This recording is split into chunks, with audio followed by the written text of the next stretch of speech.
നമസ്കാരം പ്രിയ സുഹൃത്തുക്കളെ, ചരിത്രത്തിന്റെ ഏറ്റവും ഇരുണ്ട ഏടുകളിലൂടെയുള്ള ഒരു യാത്രയിലേക്ക് സ്വാഗതം. മനുഷ്യന്റെ ദുരഭിമാനവും അത്യാഗ്രഹവും വെറുപ്പും എവിടെ വരെ എത്തിച്ചേരുമെന്ന് ലോകത്തെ പഠിപ്പിച്ചൊരു കാലഘട്ടം.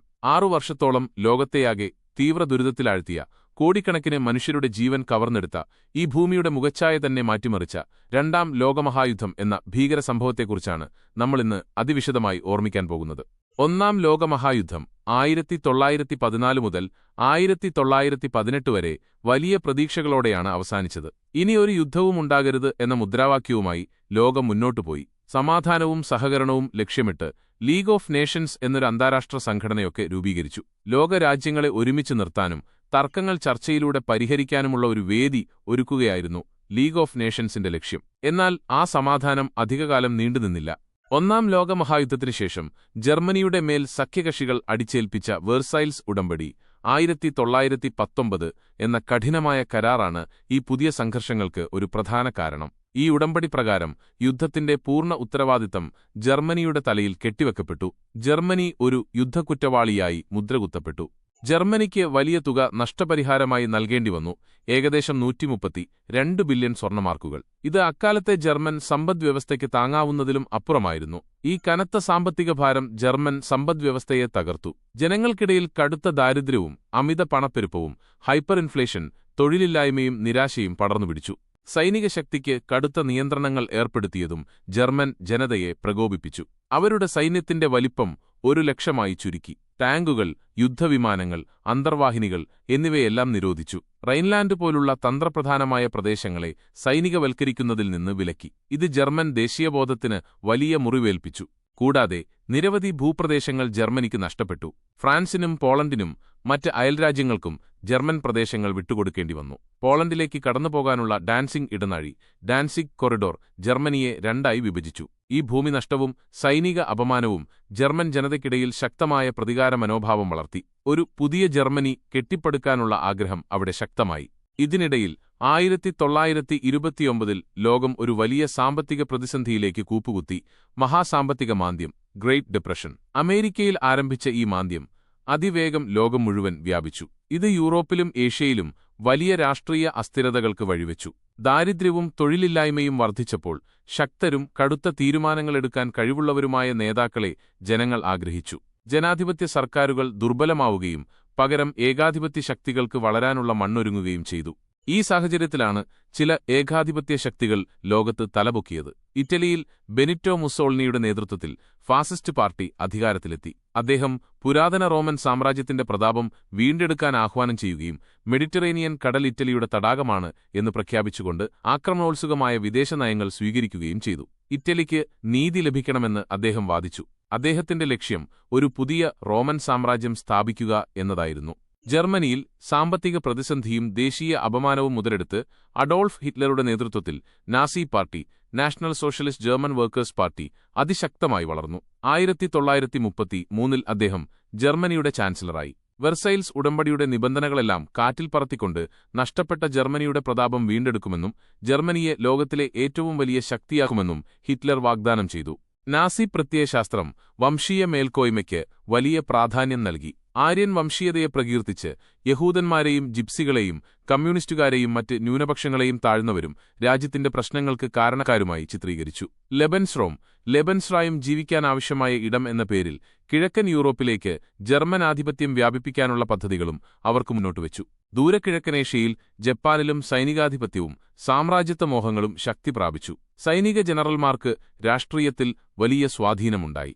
ഏഷ്യയിൽ തങ്ങളുടെ മഹത്തായ കിഴക്കൻ ഏഷ്യൻ സഹസമൃദ്ധി മേഖല, ഗ്രേറ്റർ ഈസ്റ്റ് ഏഷ്യ കോ പ്രോസ്പെറിറ്റി സ്ഫിയർ സ്ഥാപിക്കാനും അസംസ്കൃത വസ്തുക്കൾക്കായി പുതിയ സ്രോതസ്സുകൾ കണ്ടെത്താനും അവർ ശ്രമിച്ചു. ഈ 3 രാജ്യങ്ങളും, ജർമ്മനി, ഇറ്റലി, ജപ്പാൻ, പരസ്പരം സഹകരിച്ച് അച്ചുതണ്ട് ശക്തികൾ, ആക്സിസ് പവേഴ്സ് എന്ന ഒരു സൈനിക സഖ്യം രൂപീകരിച്ചു. ലോകത്ത് സമാധാനം നിലനിർത്തേണ്ട ലീഗ് ഓഫ് നേഷൻസ് ദുർബലമായിരുന്നു. അവർക്ക് ഈ രാജ്യങ്ങളുടെ ആക്രമണങ്ങളെ ഫലപ്രദമായി തടയാൻ കഴിഞ്ഞില്ല. ലീഗ് ഓഫ് നേഷൻസ് അംഗങ്ങൾക്ക് സ്വന്തമായി സൈന്യമോ കടുത്ത സാമ്പത്തിക ഉപരോധങ്ങൾ ഏർപ്പെടുത്താനുള്ള ശേഷിയോ ഉണ്ടായിരുന്നില്ല.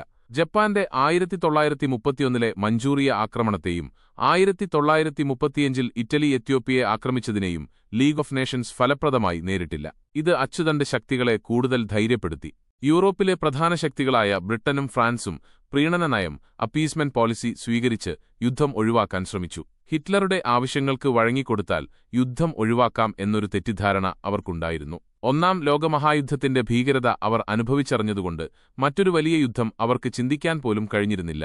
1936 ഹിറ്റ്ലർ വെർസൈൽസ് ഉടമ്പടി ലംഘിച്ച് റൈൻലാൻഡ് പ്രദേശത്തേക്ക് സൈന്യത്തെ അയച്ചു. ഇത് ഫ്രാൻസിന്റെ സുരക്ഷയ്ക്ക് ഭീഷണിയായിരുന്നു.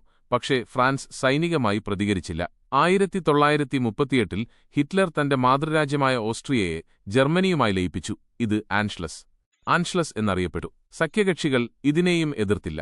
പിന്നീട് ചെക്കോസ്ലോവാക്യയിലെ ജർമ്മൻ ഭൂരിപക്ഷ പ്രദേശമായ സുഡറ്റൻലാൻഡ് ജർമ്മനിക്ക് വേണമെന്ന് ഹിറ്റ്ലർ ആവശ്യപ്പെട്ടു. യുദ്ധമൊഴിവാക്കാൻ ബ്രിട്ടീഷ് പ്രധാനമന്ത്രി നെവിൽ ചേംബർലൈനും ഫ്രഞ്ച് പ്രധാനമന്ത്രി എഡ്വാർഡ് ഡെലാഡിയറും 1938 ഹിറ്റ്ലറുമായി മ്യൂണിക് ഉടമ്പടിയിൽ ഒപ്പുവെച്ച് ഈ ആവശ്യം അംഗീകരിച്ചു. ചേംബർലൈൻ ലണ്ടനിലേക്ക് മടങ്ങിയെത്തി നമ്മൾ സമാധാനം കൈവരിച്ചു എന്ന് പ്രഖ്യാപിച്ചുവെങ്കിലും അത് താൽക്കാലികമായിരുന്നു. ഹിറ്റ്ലർക്ക് മ്യൂണിക് ഉടമ്പടി ഒരു പ്രചോദനമായി മാറി. 1939 മാർച്ചിൽ അദ്ദേഹം ചെക്കോസ്ലോവാക്യയെ പൂർണ്ണമായും കൈവശപ്പെടുത്തി. ഇനി ജർമ്മനിയുടെ അടുത്ത ലക്ഷ്യം പോളണ്ടായിരുന്നു. ഡാൻസിംഗ് ഇടനാഴിയും മറ്റ് ചില പോളിഷ് പ്രദേശങ്ങളും ജർമ്മനിക്ക് വേണമെന്ന് ഹിറ്റ്ലർ ആവശ്യപ്പെട്ടു. പോളണ്ടിനെ ആക്രമിച്ചാൽ യുദ്ധം പ്രഖ്യാപിക്കുമെന്ന് ബ്രിട്ടനും ഫ്രാൻസും മുന്നറിയിപ്പ് നൽകി. ലോകം വീണ്ടും ഒരു വലിയ യുദ്ധത്തിന്റെ വക്കിലായി. എന്നാൽ ഹിറ്റ്ലർക്ക് ഒരു രഹസ്യ നീക്കമുണ്ടായിരുന്നു. 1939 ഓഗസ്റ്റ് 23 ലോകത്തെ ഞെട്ടിച്ചുകൊണ്ട് ജർമ്മനിയും സോവിയറ്റ് യൂണിയനും തമ്മിൽ ഒരു അനാക്രമണ ഉടമ്പടിയിൽ ഒപ്പുവെച്ചു. ഇത് മോളോട്ടോവ് റിബൺട്രോപ്പ് ഉടമ്പടി എന്ന് അറിയപ്പെടുന്നു. ഈ ഉടമ്പടിയിൽ പോളണ്ടിനെ പങ്കിടുന്നതിനുള്ള ഒരു രഹസ്യ വ്യവസ്ഥയുമുണ്ടായിരുന്നു. ഇതോടെ പോളണ്ടിനെ ആക്രമിക്കാൻ ഹിറ്റ്ലർക്ക് ഒരു തടസ്സവുമില്ലാതായി. ഒരു വശത്ത് സോവിയറ്റ് യൂണിയൻ തങ്ങളെ ആക്രമിക്കില്ലെന്ന് ഉറപ്പിച്ച ജർമ്മനി കിഴക്കൻ യൂറോപ്പിൽ തങ്ങളുടെ പദ്ധതികൾക്ക് വേഗത കൂട്ടി. കൃത്യം ഒരാഴ്ചയ്ക്ക് ശേഷം 1939 സെപ്റ്റംബർ 1 യാതൊരു പ്രകോപനവുമില്ലാതെ ജർമ്മൻ സൈന്യം പോളണ്ടിനെ ആക്രമിച്ചു. യൂറോപ്പിൽ രണ്ടാം ലോകമഹായുദ്ധം ആരംഭിക്കുകയായിരുന്നു. സെപ്റ്റംബർ 3 ബ്രിട്ടനും ഫ്രാൻസും ജർമ്മനിക്കെതിരെ യുദ്ധം പ്രഖ്യാപിച്ചു. ലോകം ഒരു പുതിയ ഭീകരതയിലേക്ക് വീണുതുടങ്ങുകയായിരുന്നു. പോളണ്ടിനെതിരെ ജർമ്മനി പുതിയൊരു യുദ്ധതന്ത്രം പ്രയോഗിച്ചു. ബ്ലിറ്റ്സ്ക്രീഗ് അഥവാ മിന്നൽ യുദ്ധം. അതിവേഗം ടാങ്കുകൾ മുന്നോട്ട് കുതിക്കുകയും വ്യോമാക്രമണങ്ങൾ നടത്തുകയും ചെയ്യുന്ന ഈ രീതിക്ക് മുന്നിൽ പോളണ്ട് അതിവേഗം തകർന്നു. ജർമ്മൻ വ്യോമസേനയായ ലുഫ്റ്റ്വാഫെ പോളിഷ് വ്യോമസേനയെ ആദ്യ മണിക്കൂറുകളിൽ തന്നെ തകർത്തു. ആധുനിക ടാങ്കുകളും വിമാനങ്ങളും കുറവായിരുന്ന പോളണ്ടിന്റെ സൈന്യം ഈ ആക്രമണത്തിനു മുന്നിൽ പിടിച്ചു നിൽക്കാൻ കഴിഞ്ഞില്ല. സെപ്റ്റംബർ 17 സോവിയറ്റ് യൂണിയൻ കിഴക്കൻ പോളണ്ടിനെയും ആക്രമിച്ചു. ഏതാനും ആഴ്ചകൾക്കുള്ളിൽ പോളണ്ട് പൂർണ്ണമായും കീഴടങ്ങി ഇരു രാജ്യങ്ങളും തമ്മിൽ പങ്കിട്ടു. പോളണ്ടിന്റെ പ്രതിരോധം തകർക്കാൻ വെറും 35 ദിവസമാണ് ജർമ്മനിക്ക് വേണ്ടിവന്നത്. 1939 ശൈത്യകാലത്ത് പശ്ചിമ യൂറോപ്പിൽ കാര്യമായ യുദ്ധങ്ങളൊന്നും നടന്നില്ല. ഇതിനെ ഫോണി വാർ അല്ലെങ്കിൽ വിചിത്ര യുദ്ധമെന്ന് വിളിച്ചു. ബ്രിട്ടനും ഫ്രാൻസും തങ്ങളുടെ സൈന്യത്തെ ശക്തിപ്പെടുത്താൻ ശ്രമിച്ചു. ജർമ്മനിയും പുതിയ ആക്രമണങ്ങൾക്ക് തയ്യാറെടുത്തു. മാജിനോട്ട് ലൈൻ എന്നറിയപ്പെടുന്ന ഫ്രാൻസിന്റെ ശക്തമായ പ്രതിരോധ നിരയ്ക്ക് പിന്നിൽ ഫ്രഞ്ച് സൈന്യം ഒതുങ്ങിക്കൂടി. എന്നാൽ ഈ സമാധാനം താൽക്കാലികമായിരുന്നു. ഇരുപക്ഷവും അടുത്ത വലിയ നീക്കത്തിനായി തയ്യാറെടുക്കുകയായിരുന്നു. 1940 ഏപ്രിലിൽ ജർമ്മനി യൂറോപ്പിൽ തങ്ങളുടെ ആധിപത്യം ഉറപ്പിക്കാൻ പുതിയ നീക്കങ്ങൾ തുടങ്ങി. അവർ സ്കാൻഡിനേവിയൻ രാജ്യങ്ങളായ ഡെൻമാർക്കിനെയും നോർവേയെയും ആക്രമിച്ചു കീഴടക്കി. നോർവേയെ സഹായിക്കാൻ ബ്രിട്ടനും ഫ്രാൻസും സൈന്യത്തെ അയച്ചെങ്കിലും ഫലമുണ്ടായില്ല. നോർവേയുടെ തന്ത്രപ്രധാനമായ തുറമുഖങ്ങളും അയൺ ഓറിനുള്ള വഴികളും ജർമ്മനിക്ക് ലഭിച്ചു. ഇത് വടക്കൻ യൂറോപ്പിൽ തങ്ങളുടെ സൈനിക സ്വാധീനം ഉറപ്പിക്കാൻ ജർമ്മനിയെ സഹായിച്ചു. 1940 മെയ് 10 ജർമ്മനി പശ്ചിമ യൂറോപ്പിലേക്ക് അതിശക്തമായ ആക്രമണം ആരംഭിച്ചു. ബെൽജിയം, നെതർലാൻഡ്സ്, ലക്സംബർഗ് എന്നിവിടങ്ങളിലൂടെ ഫ്രാൻസിലേക്ക് ജർമ്മൻ സൈന്യം അതിവേഗം മുന്നേറി. സഖ്യകക്ഷികളുടെ സൈന്യം പ്രതീക്ഷിക്കാത്ത ഒരു ഭാഗത്തുകൂടിയായിരുന്നു ഈ ആക്രമണം. അർഡൻ വനത്തിലൂടെ ആർഡനസ് ഫോറസ്റ്റ്. അതിവേഗം മുന്നോട്ടുപോയ ജർമ്മൻ ടാങ്കുകൾ സഖ്യകക്ഷികളുടെ സൈന്യത്തെ ഫ്രാൻസിന്റെ വടക്കൻ തീരത്തുള്ള ഡൺകിർക്ക് എന്ന തുറമുഖത്ത് കുടുക്കി. ഡൺകിർക്കിൽ കുടുങ്ങിയ ലക്ഷക്കണക്കിന് സഖ്യകക്ഷികളുടെ സൈനികരെ രക്ഷിക്കാൻ ഓപ്പറേഷൻ ഡൈനാമോ എന്ന ഒരു വലിയ രക്ഷാപ്രവർത്തനം ആരംഭിച്ചു. ബ്രിട്ടീഷ് നാവികസേനയും നൂറുകണക്കിന് സാധാരണ ബോട്ടുകളും മത്സ്യബന്ധന ബോട്ടുകളും വരെ ഈ രക്ഷാപ്രവർത്തനത്തിൽ പങ്കെടുത്തു. ഏകദേശം 3,30,000-ത്തിലധികം സൈനികരെ ബ്രിട്ടനിലേക്ക് രക്ഷപ്പെടുത്തി. ഇതൊരു സൈനിക പിൻവാങ്ങലായിരുന്നുവെങ്കിലും ബ്രിട്ടന്റെ മനോവീര്യം നിലനിർത്തി. 1940 ജൂൺ 14 ജർമ്മൻ സൈന്യം ഫ്രാൻസിന്റെ തലസ്ഥാനമായ പാരീസ് പിടിച്ചെടുത്തു. ജൂൺ 22 ഫ്രാൻസ് ജർമ്മനിക്ക് മുന്നിൽ കീഴടങ്ങി. ഫ്രാൻസിന്റെ വടക്കൻ ഭാഗം ജർമ്മനിയുടെ നേരിട്ടുള്ള നിയന്ത്രണത്തിലായി. തെക്കൻ ഫ്രാൻസിൽ വിച്ചി ഫ്രാൻസ് എന്ന പേരിൽ ഒരു പാവ ഭരണകൂടം ഹിറ്റ്ലറുടെ പിന്തുണയോടെ നിലവിൽ വന്നു. ഫ്രാൻസിന്റെ പതനം സഖ്യകക്ഷികൾക്ക് വലിയ തിരിച്ചടിയായിരുന്നു. ഫ്രാൻസിന്റെ പതനത്തിനു ശേഷം ജർമ്മനിയുടെ അടുത്ത ലക്ഷ്യം ബ്രിട്ടനായിരുന്നു. 1940 വേനൽക്കാലത്ത് ജർമ്മൻ വ്യോമസേനയായ ലുഫ്റ്റ്വാഫ് ബ്രിട്ടനെതിരെ ശക്തമായ വ്യോമാക്രമണം ആരംഭിച്ചു. ബാറ്റിൽ ഓഫ് ബ്രിട്ടൻ എന്ന് ഇതറിയപ്പെട്ടു. ബ്രിട്ടീഷ് നഗരങ്ങളെയും വ്യവസായ കേന്ദ്രങ്ങളെയും അവർ ബോംബിട്ടു. ഈ ആക്രമണത്തിന്റെ ലക്ഷ്യം ബ്രിട്ടനെ കരമാർഗം ആക്രമിക്കാൻ ഒരുക്കങ്ങൾ നടത്തുക എന്നതായിരുന്നു.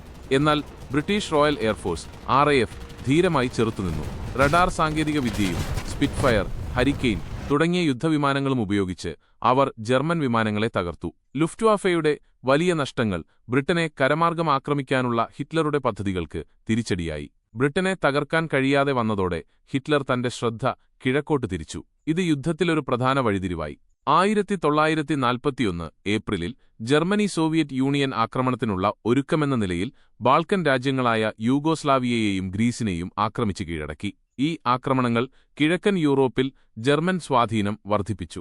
1941 ജൂൺ 22 ഹിറ്റ്ലർ ലോകം കണ്ട ഏറ്റവും വലിയ സൈനിക നീക്കങ്ങളിലൊന്നായ ഓപ്പറേഷൻ ബാർബറോസ ആരംഭിച്ചു. അദ്ദേഹം സോവിയറ്റ് യൂണിയനെ ആക്രമിച്ചു. മോളോട്ടോവ് റിബ്ബൻട്രോപ്പ് ഉടമ്പടി ലംഘിച്ചുകൊണ്ടായിരുന്നു ഈ ആക്രമണം. 3 ദശലക്ഷത്തിലധികം ജർമ്മൻ സൈനികർ, ആയിരക്കണക്കിന് ടാങ്കുകൾ, വിമാനങ്ങൾ എന്നിവയോടെയാണ് ഈ ആക്രമണം നടത്തിയത്.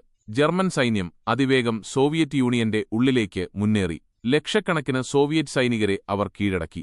ലെനിൻഗ്രാഡ്, മോസ്കോ, സ്റ്റാലിൻഗ്രാഡ് തുടങ്ങിയ പ്രധാന നഗരങ്ങളെ ലക്ഷ്യമിട്ടായിരുന്നു ആക്രമണം. എന്നാൽ സോവിയറ്റ് യൂണിയന്റെ വിശാലമായ ഭൂപ്രദേശവും കഠിനമായ ശൈത്യകാലവും ജർമ്മൻ സൈന്യത്തിന് വലിയ വെല്ലുവിളിയായി. ശീതകാല വസ്ത്രങ്ങളോ വേണ്ടത്ര എണ്ണയോ ഇല്ലാതെ ജർമ്മൻ സൈനികർ കഷ്ടപ്പെട്ടു. ലെനിൻഗ്രാഡിൽ 900 ദിവസത്തോളം നീണ്ടുനിന്ന ഉപരോധം നടന്നു. മോസ്കോയുടെ അടുത്തുവരെ ജർമ്മൻ സൈന്യം എത്തിയെങ്കിലും സോവിയറ്റ് ചെറുത്തുനിൽപ്പ് അവരെ തടഞ്ഞു. കിഴക്കൻ മുന്നണി യുദ്ധത്തിലെ ഏറ്റവും വലിയതും രക്തരൂഷിതവുമായ യുദ്ധക്കളമായി മാറി. സോവിയറ്റ് യൂണിയൻ സഖ്യകക്ഷികളോടൊപ്പം ചേർന്നു.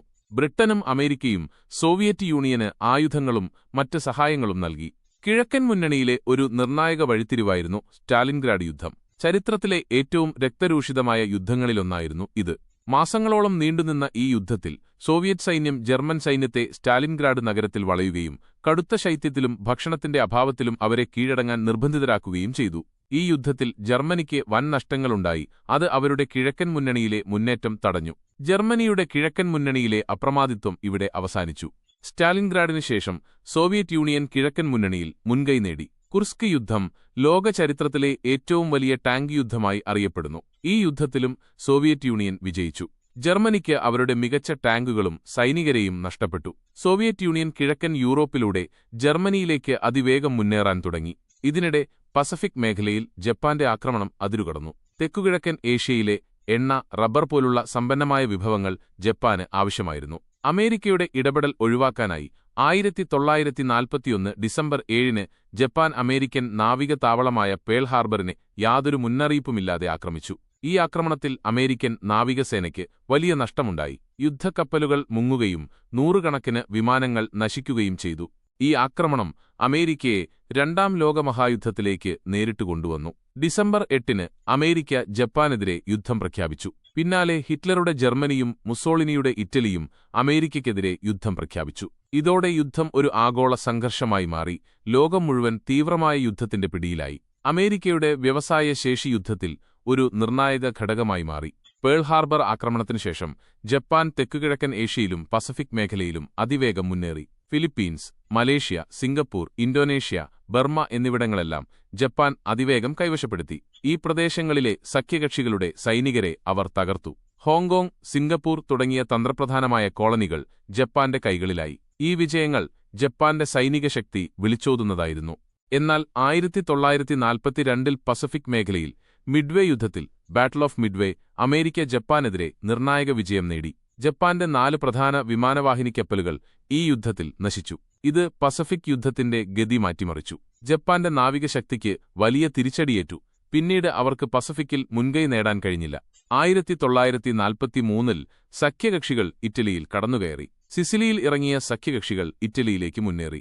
ഈ ആക്രമണം മുസോളിനിയുടെ ഭരണത്തിന് അന്ത്യം കുറിച്ചു. ഇറ്റലി സഖ്യകക്ഷികളോട് ചേർന്ന് യുദ്ധം ചെയ്യുകയും മുസോളിനി തടവിലാക്കപ്പെടുകയും ചെയ്തു.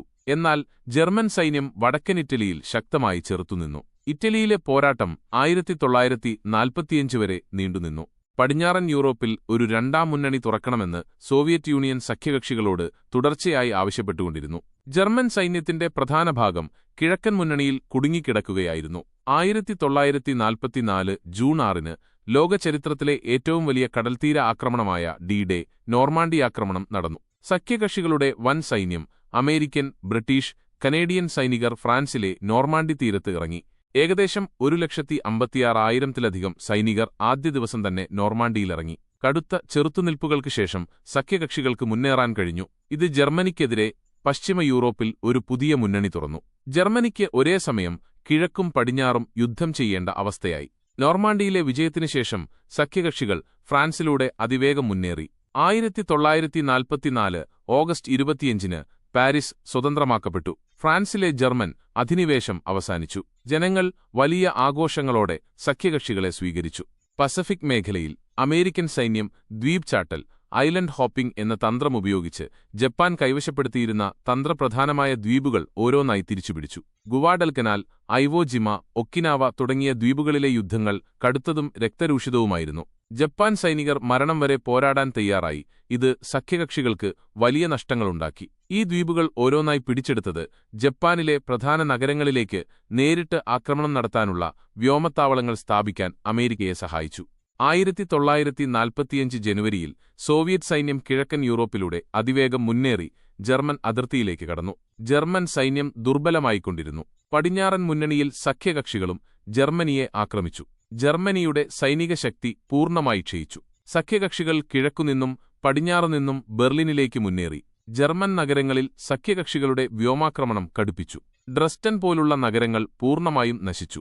1945 ഏപ്രിൽ 30-ന് ജർമ്മനിയുടെ തലസ്ഥാനമായ ബെർലിനിൽ താൻ പിടിയിലാകുമെന്നുറപ്പായപ്പോൾ അഡോൾഫ് ഹിറ്റ്ലർ തന്റെ ബങ്കറിൽ ആത്മഹത്യ ചെയ്തു. അദ്ദേഹത്തിന്റെ നാസി സ്വപ്നങ്ങൾ തകർന്നു. 1000 വർഷത്തെ ഭരണം എന്ന വാഗ്ദാനം വെറും 12 വർഷം കൊണ്ട് അവസാനിച്ചു. 1945 മെയ് 8-ന് ജർമ്മനി നിരുപാധികം കീഴടങ്ങി. ഇതോടെ യൂറോപ്പിൽ യുദ്ധം അവസാനിച്ചു. ഈ ദിവസം day victory in Europe day എന്നറിയപ്പെടുന്നു. യൂറോപ്പിലെ ജനങ്ങൾ യുദ്ധം അവസാനിച്ചതിൽ വലിയ ആശ്വാസം കൊണ്ടു. അവർ തെരുവിലിറങ്ങി ആഘോഷിച്ചു. എന്നാൽ പസഫിക് മേഖലയിൽ യുദ്ധം തുടർന്നു. ജപ്പാൻ കീഴടങ്ങാൻ തയ്യാറായില്ല. അവരുടെ സൈന്യം മരണം വരെ പോരാടാൻ തയ്യാറായി. അമേരിക്കൻ സൈന്യത്തിന് ജപ്പാനെ കീഴടക്കാൻ വലിയ നാശനഷ്ടങ്ങൾ സഹിക്കേണ്ടിവരുമെന്ന് കണക്കാക്കപ്പെട്ടു. ദശലക്ഷക്കണക്കിന് അമേരിക്കൻ സൈനികർക്ക് ജീവൻ നഷ്ടപ്പെടുമെന്ന് വിലയിരുത്തി. ഈ സാഹചര്യത്തിലാണ് അമേരിക്കൻ പ്രസിഡന്റ് ഹാരി ട്രൂമാൻ പുതിയതായി വികസിപ്പിച്ചെടുത്ത അണുബോംബ് ഉപയോഗിക്കാൻ തീരുമാനിച്ചത്. യുദ്ധം വേഗത്തിൽ അവസാനിപ്പിക്കാനും അമേരിക്കൻ സൈനികരുടെ ജീവൻ രക്ഷിക്കാനുമാണ് ഈ തീരുമാനമെടുത്തത്. 1945 ഓഗസ്റ്റ് 6-ന് അമേരിക്ക ജപ്പാനിലെ ഹിരോഷിമയിൽ ആദ്യത്തെ അണുബോംബ് വർഷിച്ചു. ലിറ്റിൽ ബോയ് എന്നായിരുന്നു അതിന്റെ പേര്. ഏകദേശം 80,000-ത്തിലധികം ആളുകൾ തൽക്ഷണം മരിക്കുകയും പിന്നീട് റേഡിയേഷൻ മൂലം ലക്ഷക്കണക്കിന് ആളുകൾക്ക് ജീവൻ നഷ്ടപ്പെടുകയും ചെയ്തു. നഗരം പൂർണ്ണമായി നശിച്ചു. ഈ ആക്രമണത്തിന്റെ ഭീകരത ലോകത്തെ ഞെട്ടിച്ചു. 1945 ഓഗസ്റ്റ് 9-ന് അമേരിക്ക രണ്ടാമത്തെ അണുബോംബ് നാഗസാക്കിയിൽ വർഷിച്ചു. ഫാറ്റ് മാൻ എന്നായിരുന്നു അതിന്റെ പേര്. ഈ ആക്രമണവും വലിയ നാശനഷ്ടങ്ങൾക്ക് കാരണമായി. അണുബോംബുകളുടെ ഭീകരശേഷി ലോകം ആദ്യമായി കണ്ടറിഞ്ഞു. അണുബോംബ് ആക്രമണങ്ങളുടെയും ഓഗസ്റ്റ് 8-ന് സോവിയറ്റ് യൂണിയൻ ജപ്പാനെതിരെ യുദ്ധം പ്രഖ്യാപിച്ച് മഞ്ചൂറിയൻ ആക്രമണം ആരംഭിച്ചതിന്റെയും ഫലമായി 1945 ഓഗസ്റ്റ് 15-ന് ജപ്പാൻ കീഴടങ്ങാൻ തയ്യാറാണെന്ന് പ്രഖ്യാപിച്ചു. 1945 സെപ്റ്റംബർ 2-ന് USS മിസോറി എന്ന അമേരിക്കൻ യുദ്ധക്കപ്പലിൽ വെച്ച് ജപ്പാൻ ഔദ്യോഗികമായി കീഴടങ്ങൽ രേഖയിൽ ഒപ്പുവെച്ചു. ഇതോടെ രണ്ടാം ലോകമഹായുദ്ധം ഔദ്യോഗികമായി അവസാനിച്ചു. ഈ ദിവസം day victory over Japan day എന്നറിയപ്പെടുന്നു. ലോകം ഒരു പുതിയ യുഗത്തിലേക്ക് കടക്കുകയായിരുന്നു. രണ്ടാം ലോകമഹായുദ്ധത്തിലെ ഏറ്റവും ക്രൂരമായ